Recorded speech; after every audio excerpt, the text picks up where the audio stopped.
Okay, let's get this show on the road, people. Hello, welcome back to Unclipped. I'm your host, Imani Brown, aka the Spincess, and I'm so freaking glad you're here. I decided to change up lighting a little bit today, so we'll see how we like that. We might hate it, we might love it, but we'll figure it out. How you all been doing? I have been, what the hell? No, I don't want to switch the audio to Teams audio. I would like to very much keep it on this microphone. I don't know why GarageBand's prompting me to do that, but whatever.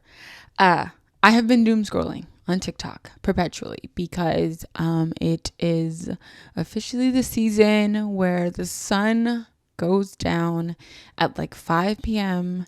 And my seasonal affective disorder is in full swing. So yeah, doom scrolling on TikTok. And I'm wondering, because my For You page unhinged, there is no day where it is even close to being the same or similar. There's no theme to it. There's no rhyme or reason. It's completely unhinged or unclipped. But yeah, have you guys seen the trend where it's like the song, the audio behind is like, I think I like this little life.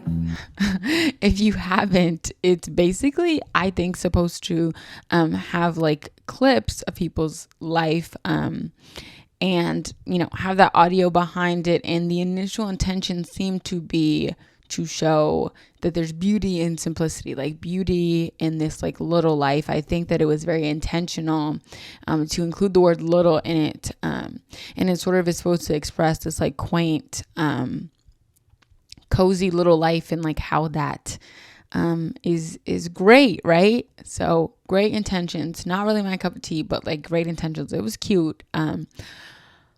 But the original group that I think had this in like a chokehold, like they really like took this trend by the reins, was like the modern trad housewife, right? Which I don't have personal beef with them, but I think some of their views are a little bit, quite literally outdated, right? If they're trad housewives, it's literally outdated views. Some of it, they can keep it over there though.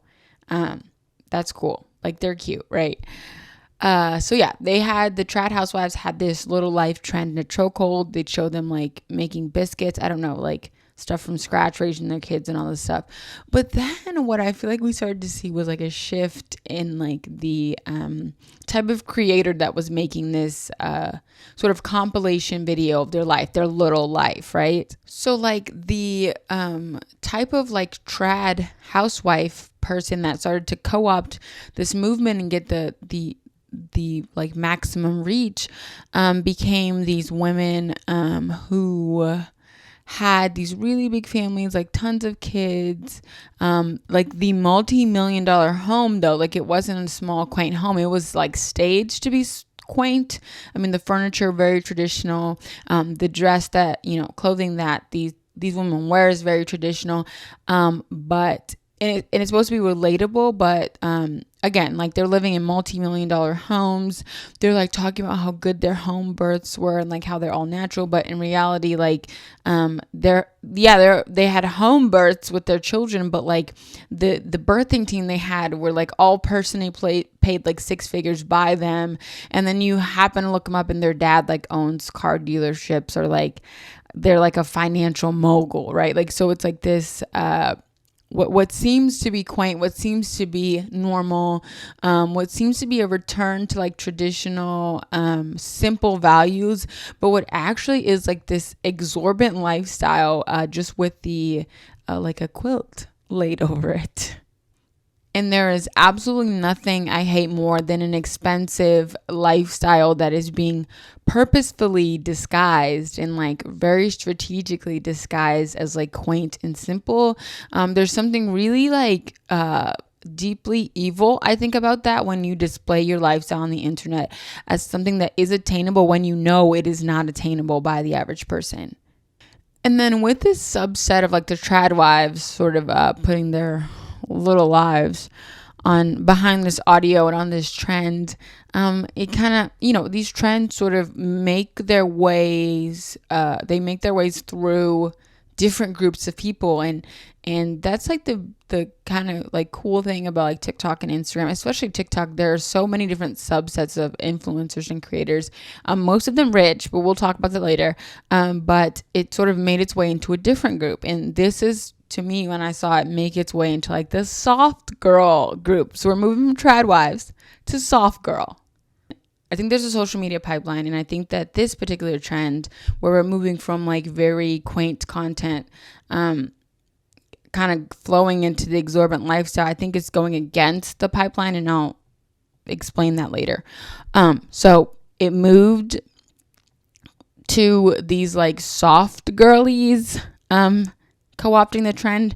And if you don't know what a soft girl is, it's like those girls who are like, here's my weekly maintenance routine. I'm high maintenance once a week so I can be low maintenance the rest of the week. And then they're getting all these beauty treatments, like, they're getting their weekly, tape in maintenance, their weekly fill in and on their nails and lashes and stuff. And then the math starts mathing and it looks like real chill and simple, but then it's like, you realize that they just spent like $3,000 in a week for like maintenance to be low maintenance throughout the week. And it's kind of like crazy. These soft girls are like on their way to being trad wives, but they aren't yet. And they tend to make like the stay-at-home girlfriend content and things like that. I also think that a subset of these soft life girlies are the old money girlies or the quiet luxury, or even I think the wellness girls too are a subset of this soft life group of women, but not the fitness girls. The wellness girls, but not the fitness girls. So these soft life girls get involved and they start to show their lives, and they show the Erewhon trips and the hot yoga, the beach meditation, their all white Range Rover driving them to like Whole Foods, whatever, right? They start to show that life in there, and you're like, I like this little life. Is that really little?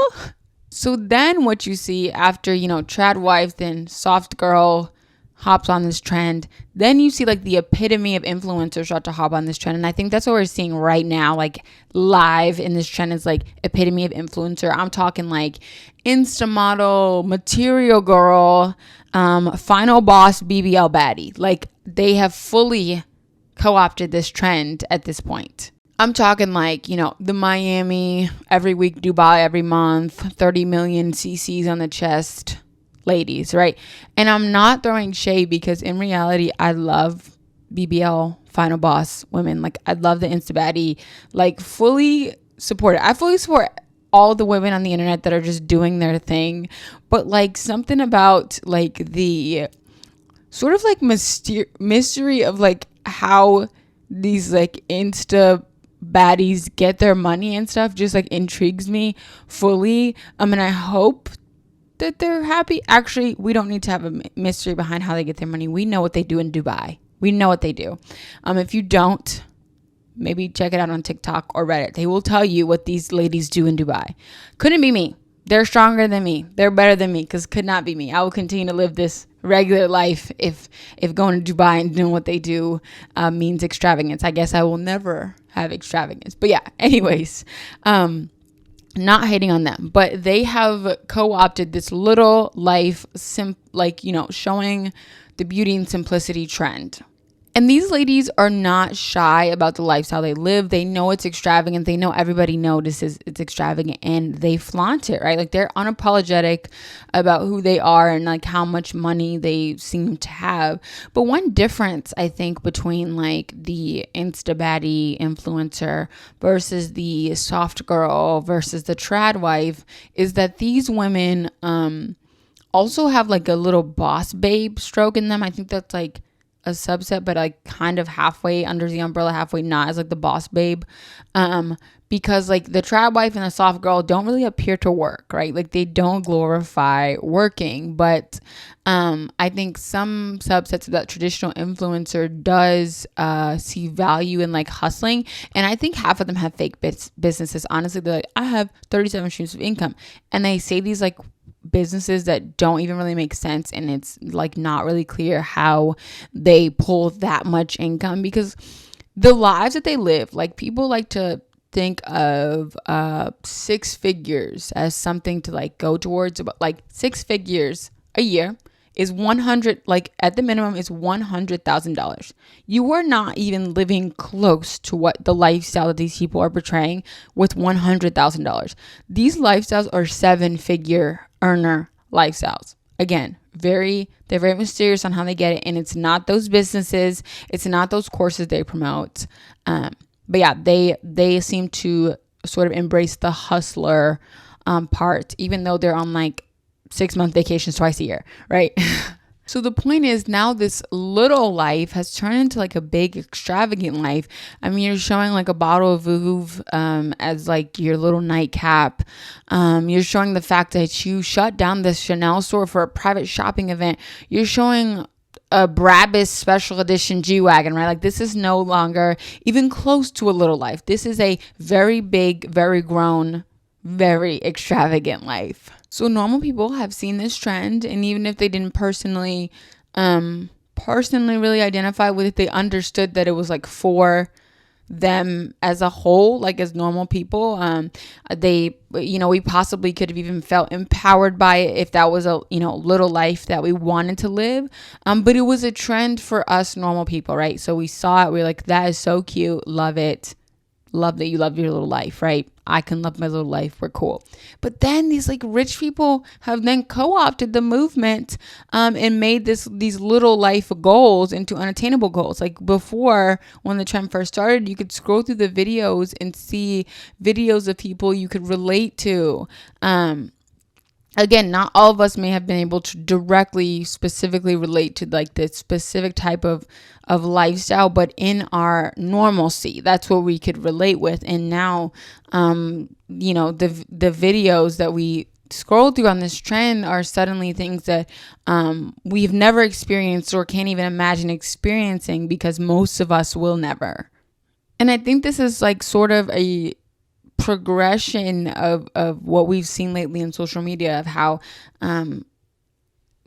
there's really nothing for normal people on there, right? Like there is an influx of relatable content, but for every relatable video, we get about 10 unrelatable videos that makes us feel sort of bad about ourselves. But one thing that really just has rubbed me the wrong way about this trend and the way it's progressing, and the reason why I decided to speak on it, is because of how the pipeline went, right? Like it started out as this like really quaint, innocent, relatable, cute video idea, and like slowly, because of the types of people it sort of went through, slowly it developed, and it is currently developing, again, like I said, in real time, into this like opportunity for influencers to show off what they have, which they take every opportunity. Because it's developed into that, I think that it's a little bit more detrimental to our self-image and how we feel as just like normal average people, because we didn't see, like, it didn't start out that way. Like if we see a trend that starts out like showing off what they have, and like the trend that's like addressing the rich girl allegations, like we know there's gonna be rich girls on there, right? We knew that was not for the regular girlies. We knew it from the start. But from the start of this, we thought it was. And then when it started to not be, we're like, wait, is this the life that regular people live? Like, oh my gosh, I'm behind, right? Like, I think I like this little life. That their life doesn't seem little to me. It seems big. So clearly I'm doing something wrong. Clearly I'm not living the life that I should be, right? Like clearly I'm not working hard enough. Clearly I'm not smart enough. Clearly I'm not rich enough, what have you. But because people are displaying these big lives as little lives, it is inadvertently, and it could be intentional and unintentional, but is making people feel very badly about the way they live their life. Now, a really great mom is feeling bad about her life because she sees the trad wife influencer lady whose husband's like a finance bro, and she shows her little life, and she never has dishes in the sink, and her kids are dressed perfectly, but this mom at home, this really good mom, her kids are not dressed perfectly, and she has a stain on her couch, and now she feels bad because her little life doesn't look as good as that other mom's little life. Now the freshly 25-year-old who's in a loving relationship is feeling bad about her life because her boyfriend doesn't take her to Michelin star restaurants once a week. The recent college grad feels bad because they didn't score a 7-figure earning job right out of college. And they see these people showing their little life, and that's what they have, and that's little, that's simple, that's cute, right? Like, that's supposed to be attainable. Like I said before, the trad wife, soft girl, BBL final boss baddie pipeline of this trend is actually opposite of like the pipeline of the women involved, if that makes sense. Just being a serial social media doom scroller, since I was a teenager, I have observed that like these trad wives started out as final boss BBL baddies. Like, they started off that way, like full into the influencer, full face of makeup, poster girl dress type stuff, right? They started out that way. That's how they got their claim to fame. Then they moved into their soft girl era, drunk elephant, everything, doing their skincare every night, cold face globe things. And then all of a sudden, they're out of their penthouse in New York City, and they're now living off the grid with 67 kids. Like, this BBL baddie to trad wife pipeline needs to be studied. It absolutely needs to be a case study. Maybe I'm the one to do that, right? Like, maybe that's my claim to fame. Maybe actually that's a good idea. Maybe I will go into how or why I think this happens, because it happens a lot, and I might be bringing receipts. I might bring examples. We'll see. Anyways, I say all of what I say to say that social media does a really, really, really good job at making us think that we are living the absolute most trash lives, at making us think that we are behind, at making us think that we are doing something wrong because we don't live lives adjacent to the ones that are depicted through pictures or video. The majority of influencers live lavish lives, and so, naturally, that's people we're going to see show up on our Explore For You pages, right? And so we're seeing all these people show up with lots of money, and the majority of them that we scroll through have more money than us. So we will conclude in our head that most people have more money or material things than we do. However, we can look at real facts, cold, hard numbers, and conclude that's not the truth. So I pulled up the U.S. Census from 2022. And according to the census, the average median household income was a little bit under $75,000 gross in 2022.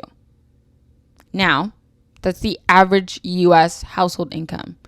If you scroll on TikTok, you would not think that. You would think the average U.S. household income was like $2 million. But yeah, 75 grand for an entire household. That's not just one person, right? It could be 2, it could be 3, it could be 4. Very decent household income, right? Honestly, probably not enough to live in most places, but decent household income. Additionally, the poverty rate in the U.S. was about 11.5%, which is nearly 38 million people. That's insane, right? To be clear, though, the poverty line, according to healthcare.gov at the time, I think this was in 2022, was about $13,500 a year. That's gross income for one person. I'm not sure how, and I can't even wrap my head around that. $13,500. I think the poverty line should be a lot higher, because if you made $13,600, you're still struggling. If you made $20,000 on one person, you're still struggling. But anyways, that's neither here nor there for this episode. But that's for one person. For a family of 2, the poverty line was about $18,000, and for a family of 3, the poverty line was about $23,000. So we can conclude from that most of us are doing better than nearly 40 million people. Most of us are, right? But there's a disconnect from what's being shown in social media and what the reality of sort of people's individual financial situations are. Okay, I'm high key me get this shit out of the way. I'm high-key annoyed because my camera stopped recording because it was dying, but it shouldn't have been dying because it was hooked up to my computer. So that's annoying. But while I was waiting for a little bit of charge on the battery, so I could then hook it up to my computer. You know what? You get what I'm saying. I got something in the mail. What is? Oh my God, what is that? Anyways, I got my limited edition. But let me change the lights for this. Let me change the lights.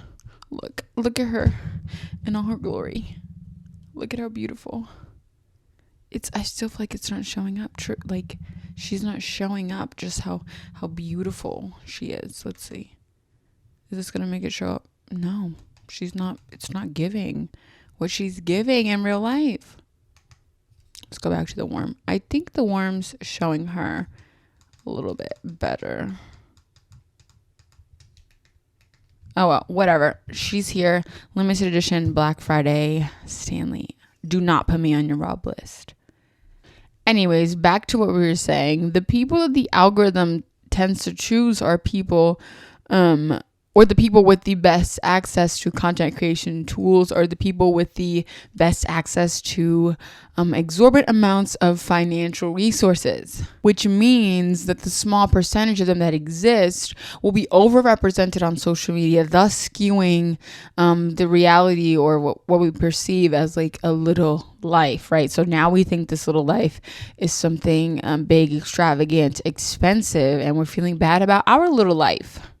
Because of this, I think that I don't see an end to it, right? I don't see an end to TikTok or Instagram and stop pushing these rich people. So what I think we need to do is be more intentional about the content that we do consume and how we internalize that content, right? Because I think that sometimes we can just consume content that is we think might be mindless, but we internalize it a lot and let it reflect on how we feel about ourselves. So if we aren't ready to take the next step and really stop ourselves from internalizing the content, then maybe we need to consider taking a step back from certain types of content, or ingesting certain influencers or things like that. So I just want this to serve as a reminder that you are doing just fine. We're all doing just fine. We are doing great, actually, with the resources that we have, and that social media is not reality, right? It is quite literally a highlight reel. And on top of that, I swear these platforms just push the richest people. I think you can buy your way to be an influencer. So with that, I would like to close this conversation. Again, you're doing great. You're doing just fine. Your little life is perfect. So don't let anybody on social media make you feel like it isn't. Don't let them make you feel otherwise. I would love some feedback about this topic. And again, I think I want to do the VBL baddie to trad wife pipeline video, because I think it could be very interesting. But yeah, let me know what you think of this video. Comment, subscribe, follow, do all the things, and I will see you all in my next. Well, let me know what you think of this episode, because not everybody's watching it. So yeah, I will see you all. I will talk to you all in my next episode. Bye.